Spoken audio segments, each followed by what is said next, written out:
अस्सलाम वालेकुम, खुश आमदीद करती हूँ आपको घरदारी विद ट्रिक्स के चैनल पर, जहाँ मैं देती हूँ आपको घरदारी से रिलेटेड कुछ ऐसी टिप्स और ट्रिक्स जो आपकी डेली लाइफ को बना देती हैं आसान। तो जनाब, आज हम बना रहे हैं गाजर का हलवा, वो भी बहुत सी टिप्स और ट्रिक्स आपको देने वाली हूँ कि जिससे आपका ये काम बहुत आसान हो जाएगा। ये जितना ही लजीज और हर दिल अजीज़ होता है, उतना ही इसको बनाना, छीलना और ख़ास तौर पर ये जो कद्दूकश करने वाला मरहला होता है, उतना ही ज़्यादा मुश्किल और टाइम टेकिंग होता है। लेकिन आज की इस वीडियो में मैं आपको ऐसी कुछ टिप्स और ट्रिक्स देने वाली हूँ कि जिससे आपका ये प्रोसीजर जो है बहुत ही आसान हो जाएगा। आप चंद मिनटों में अपनी सारी गाजरें कद्दूकश कर लेंगे। 5 किलो गाजर भी है तो आप मैक्सिमम 10 से 15 मिनट आपके लगेंगे और आपके सारे गाजर जो हैं कद्दूकश हो जाएंगी। और कुछ ऐसे सीक्रेट आप लोगों को बताऊंगी कि बग़ैर दूध, मक्खन, खोए के, किसी भी ऐसी चीज़ के आप किस तरह एक परफेक्ट गजरेला बना सकते हैं जिसमें से सही हलवाई स्टाइल वाली खुशबू आएगी, वही आपको टेस्ट मिलेगा, वही आपको टेक्सचर मिलेगा और बग़ैर दूध वगैरह डाले हुए।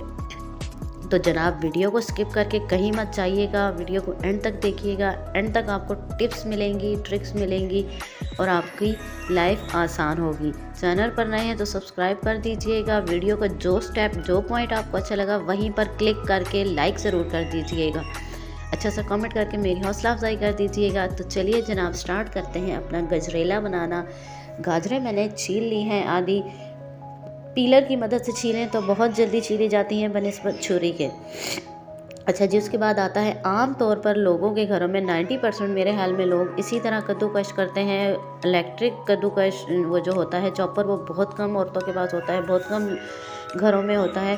तो इस तरीके से जब हम सीधा सीधा इसको रख के रगड़ते हैं तो बहुत टाइम टेकिंग काम होता है, बहुत ज़्यादा इसमें बंदा थक जाता है, बहुत मेहनत होती है। आपने क्या करना है जी, कद्दूकश को थोड़ा सा आपने टेढ़ा रखना है। परात के ऊपर या किसी भी चीज़ के ऊपर आप रखें तो देखें इस तरह से थोड़ा एक तरफ से उठा कर रखें और फिर आप इनको कद्दूकश करें। आप खुद देखेंगे, नोट करेंगे कि आपका ये काम कितना जल्दी और कितना सहल हो गया है।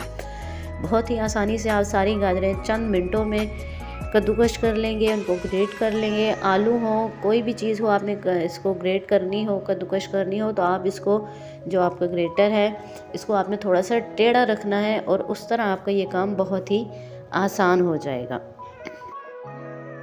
तो है ना मज़े की टिप? लाइक ज़रूर करते जाइएगा। चलिए जनाब, आगे बढ़ते हैं। गाजरें हमारी सारी ही कद्दूकश हो चुकी हैं। अब हम इनको डालेंगे एक बड़े पतीले में और अब आता है इनको पकाने का प्रोसीजर। पकाते हुए बहुत से लोग इसमें पानी डालते हैं और फिर उनको खुश्क करते हैं, बहुत ज़्यादा टाइम लग जाता है। गाजर कद्दूकश हुई भी हो तो गलने में बिल्कुल टाइम नहीं लेती है, इसमें पानी डालने की कतई ज़रूरत नहीं है। आपने इसी तरह इसको बंद करके रख देना है थोड़ी मीडियम आंच पर और 20 से 25 मिनट इनको आपने दम में पकाना है। चम्मच से आप इनको साथ मिक्स करते जाएं ताकि वो नीचे भी होती रहे और वो साथ साथ गलती भी रहे। बहुत जल्दी गल जाएंगी, एक्स्ट्रा पानी डालने की ज़रूरत नहीं है। गाजर अपना पानी छोड़ेगी और उसी में आपकी गाजर गल जाएगी। सारी गाजरें हमने इसी तरह मैंने रख दी थी। अब इनको गला कर और मैं निकाल कर आधी स्टोर कर लूँगी, यानी फ्रीज़ कर लूँगी। और जब मुझे ज़रूरत पड़ेगी, मेरी गाजरें बिल्कुल गली हुई होंगी, तैयार होंगी, बस मैंने सिर्फ उसको फ्राई करना होगा। ये देखिए, हमारी गाजरें गल कर बिल्कुल आधे तक चली गई हैं पतीले के। अब मैं यहाँ से आधा ये जो गाजर का मिक्सचर है इसको निकाल दूँगी। याद रहे कि यहाँ पर आपने इसमें अभी कोई चीज़ नहीं डालनी जब आपने इसको फ्रीज़ करना हो, सिर्फ ये गाजरें ही हैं उबली हुई। और इनको हम निकाल लेंगे किसी भी कंटेनर में डालकर, ठंडा करके रूम टेम्परेचर पर लाकर फिर हम इनको फ्रीज़ कर लेंगे।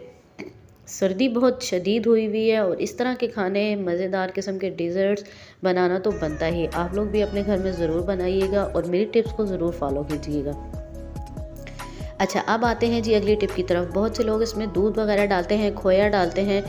मैं आपको बता रही हूँ कि दूध डालने की ज़रूरत इसमें नहीं है। जब आपने इसमें पानी नहीं डाला तो फिर अब हम इसमें दूध भी नहीं डालेंगे। सिर्फ मैंने इसमें डाला है ड्राई मिल्क पाउडर, यानी खुश्क दूध आपके पास अवेलेबल हो तो आप इसमें वो डाल दें। खोया डालने की ज़रूरत नहीं पड़ेगी। इसी से आपका बहुत कमाल का टेक्सचर भी आ जाएगा और आपकी टेस्ट भी आ जाएगा। चीनी डाल दी है मैंने, चीनी डालें या ब्राउन शुगर डालें, आप पे डिपेंड करता है अपने टेस्ट के मुताबिक।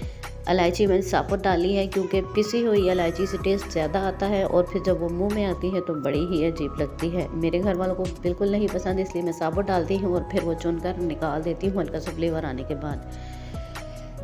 खुश्क दूध और चीनी डालने के बाद 5 मिनट मैंने इसको पकाया है। अब हम डाल रहे हैं देसी घी। आप चाहें तो नॉर्मल बनस्पति घी डाल सकते हैं, लेकिन आपने याद रखना है कि इसमें आपने कुकिंग ऑयल नहीं डालना, घी डालना है। और साथ डाल रही हूँ इसमें एक चीज़ और जो आपके घर में हर वक्त मौजूद होती है, आप उसको इस्तेमाल करके देखें, बहुत कमाल के आपको रिज़ल्ट मिलेंगे। जी हाँ, ये है फुल क्रीम मिल्क, यानी इसको आप कह लें। दूध के ऊपर से उतरी मलाई मैं इकट्ठी कर लेती हूँ और इसी तरह की जब रेसिपीज़ बनाती हूँ तो उसमें डाल लेती हूँ। अब इसमें हमें ना तो खोया डालने की ज़रूरत पड़ेगी और ना ही अलग से दूध डालना पड़ेगा। मज़ीद अब हम इसको पकाएंगे 15 से 20 मिनट तेज़ आंच पर, और फिर आंच को मीडियम करके हमने इसकी करनी है बुनाई करते हुए आपने इस चीज़ का ध्यान रखना है कि आपने इसको चम्मच मुसलसल हिलाते चले जाना है, क्योंकि पानी इसमें आलमोस्ट खुश्क हो चुका है और ये नीचे लगने का ख़तरा होता है। ये देखें, हमारा गजरेला आलमोस्ट तैयार हो चुका है। अब हम इसमें डालेंगे ड्राई फ्रूट्स जो आपके पास अवेलेबल हो। मैं बादाम, अखरोट और पिस्ता डाल रही हूँ। अच्छे से बुनाई करने के बाद देखिए जी, कमाल की रंगत, खुशबू और टेस्ट तो वाह वाह, क्या ही बात थी।